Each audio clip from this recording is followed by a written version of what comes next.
In the headlines, flood kills 50, displaces many in Jigawa. Troops rescue another Chibok schoolgirl, 3 others in Operation Hadinke. NDLEA uncovers 442 parcels of crystal meth in heads of smoked fish in Lagos. Away from Nigeria, at least 41 killed in Egyptian church fire. Hello and welcome to Trust News Update. I am Ayuba Ilya. Thank you for joining.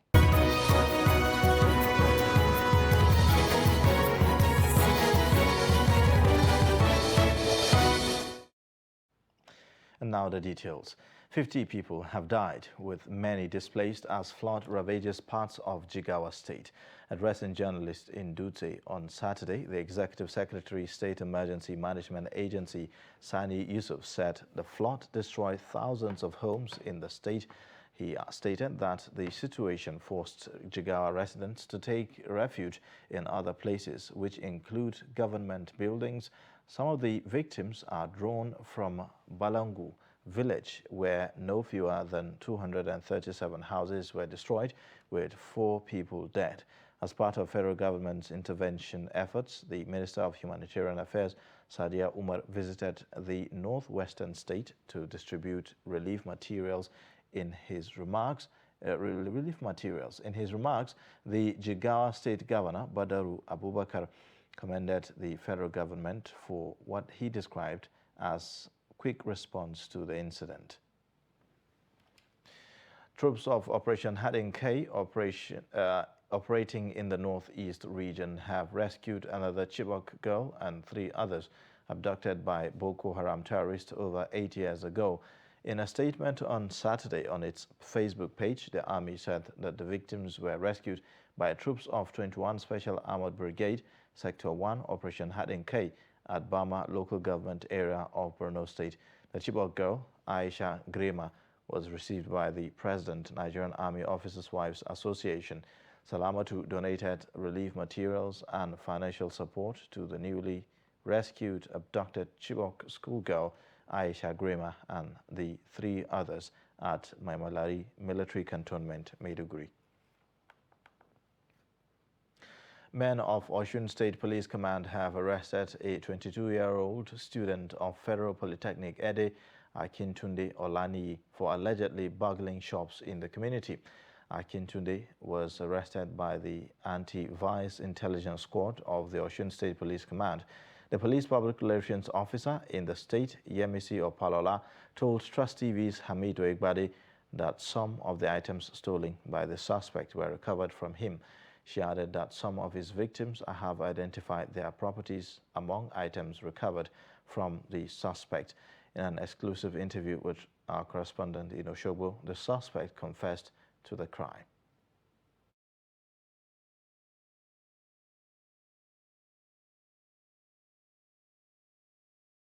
So whenever I gain access into the shop, I'll pack many things like I'll pack things that I wanted. So I'll use a sack bag, which is at the back.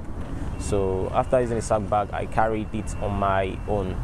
I carry it alone on my head. Then I will start heading to my place. Ondo State Governor Hon Rotimi Akeredolu has asked the Ebira community to maintain the good relationship they had with the indigents of the state. This is contained in a press statement issued on Sunday by his Chief Press Secretary, Richard Olatunde, and made available to newsmen in Akure. The statement said that the governor spoke at a closed-door meeting with the leaders of the Ebira community. Akeredolu said that the meeting was summoned in the light of the June 5 church massacre in Owo and other kidnapping cases in the state. Akeredolu, who said that the Ebira people had lived together with the indigents of the state for a very long time, implored them not to deviate from their farming trade. The governor urged them to join hands with the government to rid the state of criminality. Now, the Inspector General of Police, Usman Alkali Baba, has ordered all commissioners of police across 36 states of the Federation, as well as Federal Capital Territory, to deploy watertight security arrangements to cover hospitals and health workers. Baba gave this directive while reviewing the general security situation of the nation after receiving reports from commands and formations across the country.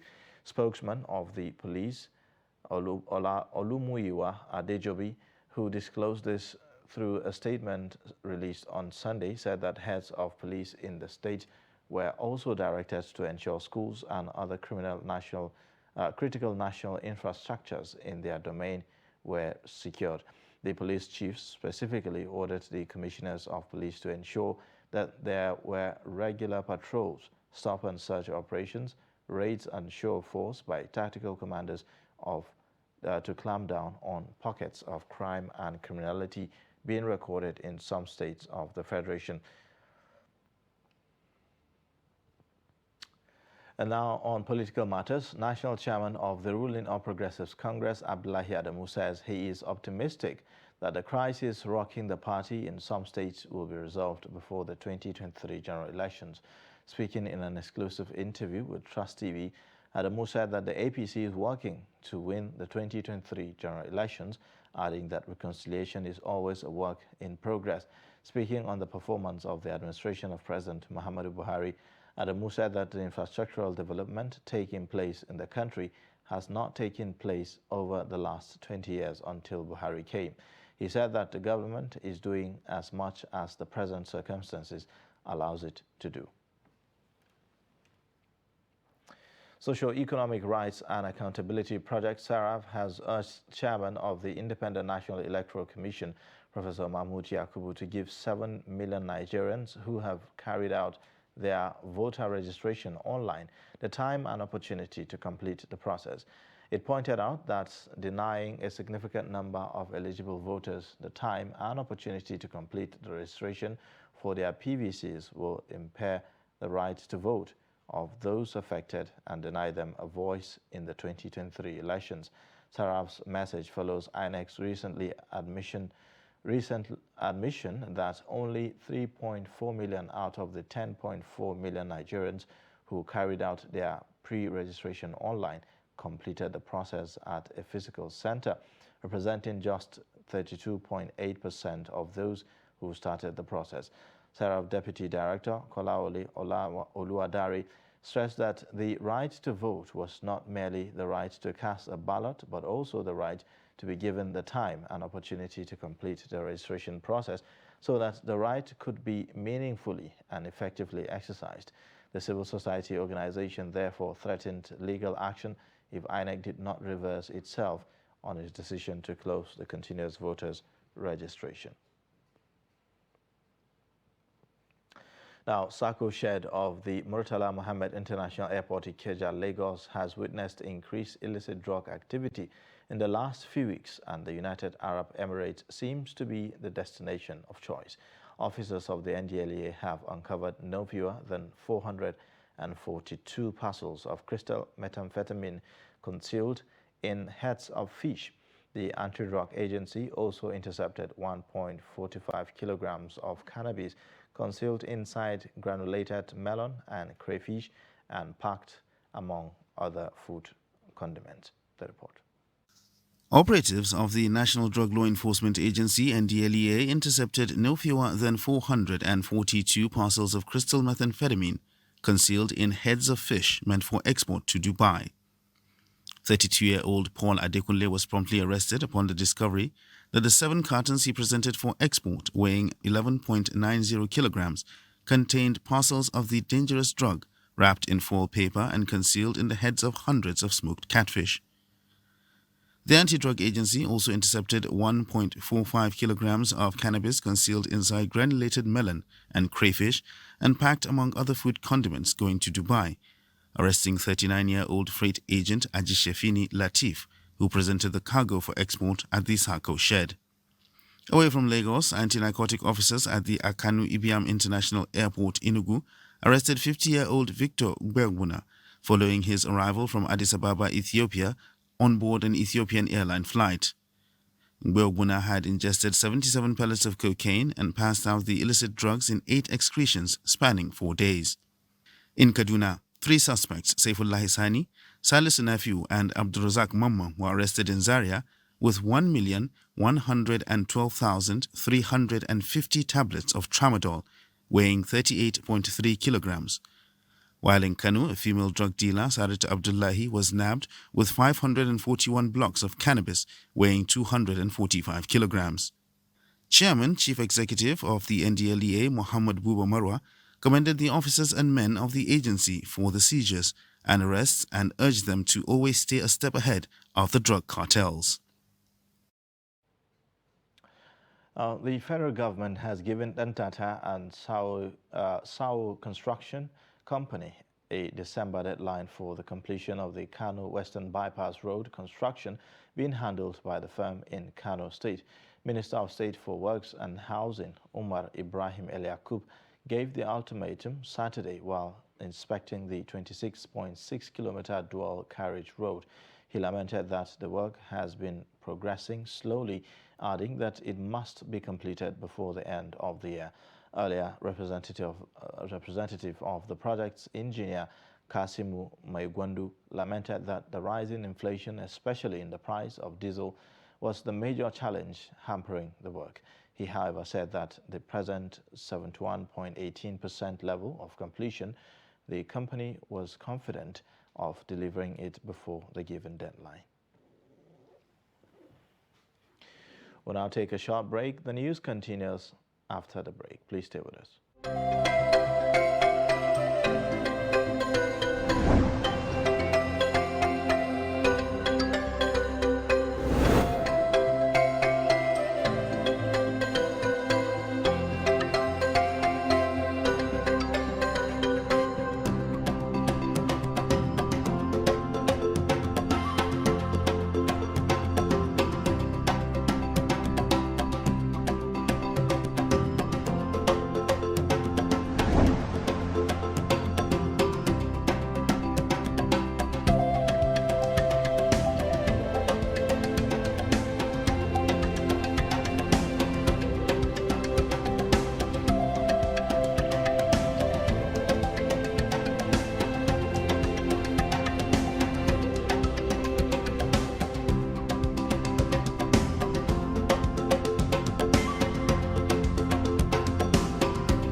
To every politician, as the campaigns gain momentum and passions begin to rise, remember, the errors of your opponents do not make you a success.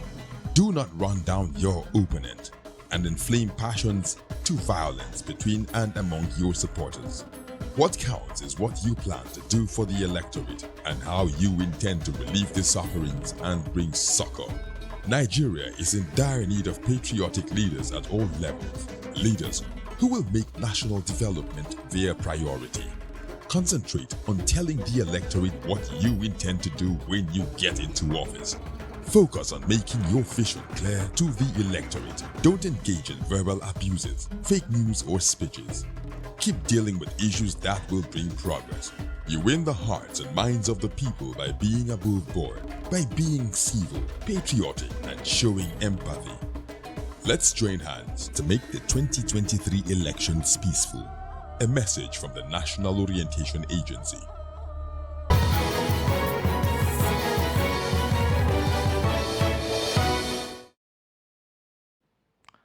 All right, thank you for staying with us. And now, moving on, art speaks the language everyone can understand. It speaks through painting, sculpture, or drawings. Artists can say things that words sometimes cannot say. In this report, Trust TV's Kabir Lawal examines the importance of art and how youth can be self-reliant using work of art. Art is viewed as important because it's a way of documenting and preventing or preserving history. Historic art tells a story about society and how cultures evolve, giving insight and different perspectives. From billboards, street signs, and art tells story too. Whether it's advertising or purely for appreciation, creativity is everywhere. Stanley Chima, who makes a card in Abuja, said the work of art has been keeping food on the table for him, despite the economic situation in the country. He further said if the youth can bring out the talent in them, it will go a long way to make them contribute their quota to the upliftment of the country.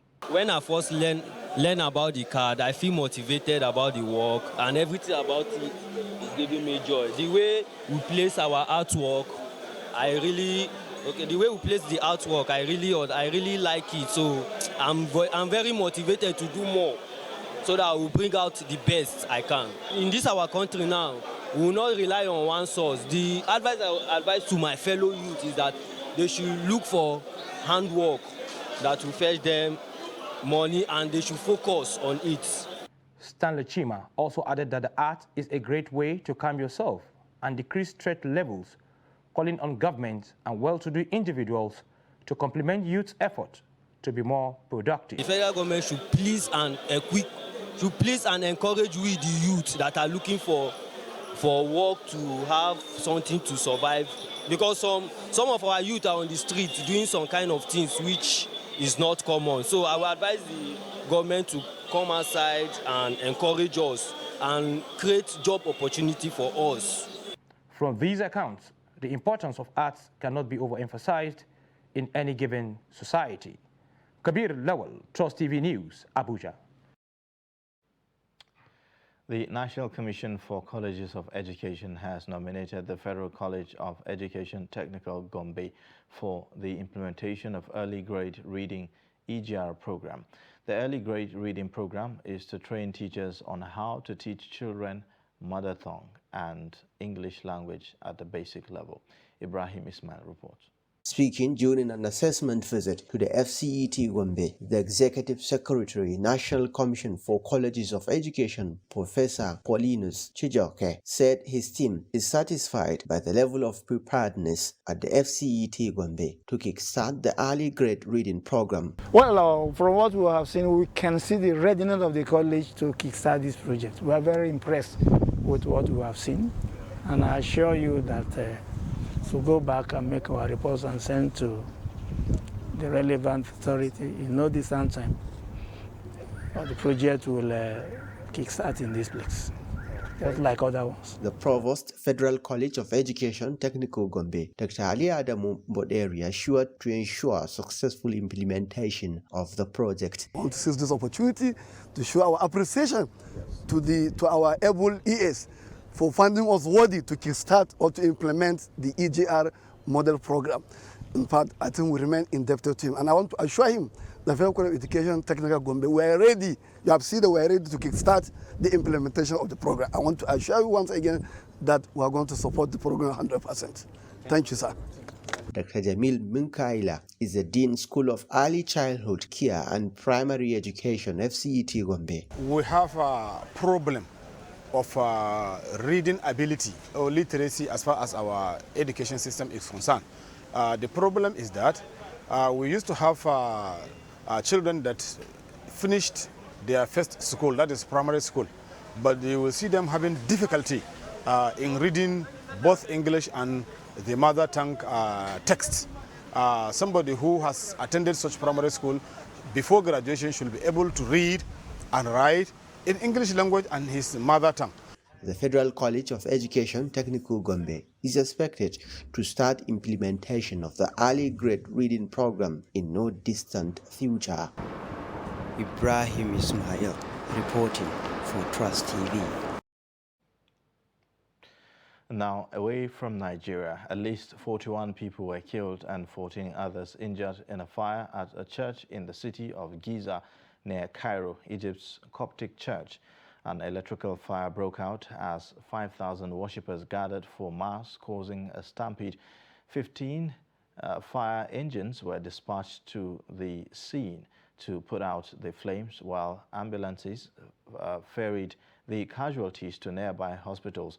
Egypt's health ministry had earlier said that several people were killed in the fire at the Abu Sifin Coptic Church in the Imbaba neighborhood on Sunday, and that ambulances transferred at least 55 injured people to local hospitals.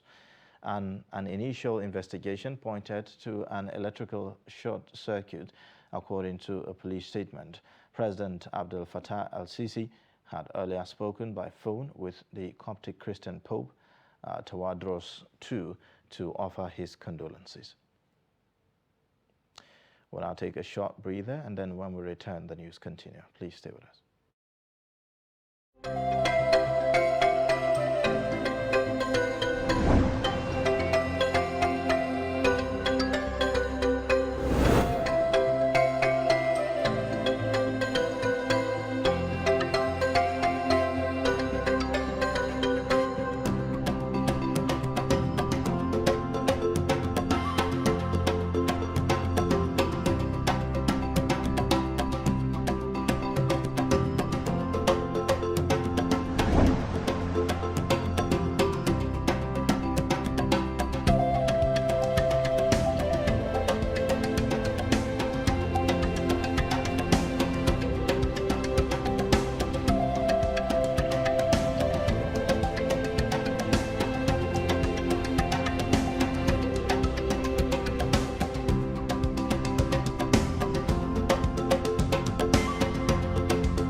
Thanks for staying with us.